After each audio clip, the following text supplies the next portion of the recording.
జనవరి 1వ తేదీ గణపతి ఆలయానికి వెళ్ళండి, లేదా విష్ణుమూర్తి ఆలయానికి వెళ్ళండి.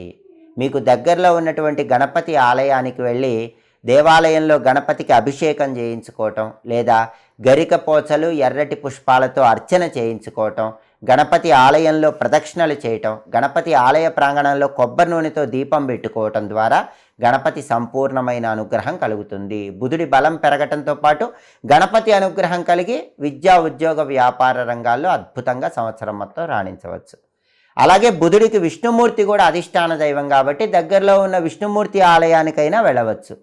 విష్ణుమూర్తి ఆలయం అంటే విష్ణు స్వరూపం. శ్రీరాముడు, శ్రీకృష్ణుడు, లక్ష్మీ నరసింహస్వామి, వెంకటేశ్వర స్వామి, ఈ దేవతలందరూ కూడా విష్ణు స్వరూపమే. వీళ్ళ ఆలయాల్లో ఎక్కడికైనా వెళ్ళండి, ఏ ఆలయంలోనైనా అర్చన చేయించుకోండి. విష్ణుమూర్తికి తులసి మాలికను సమర్పించండి. వెంకటేశ్వర స్వామికి కానీ, నరసింహస్వామికి కానీ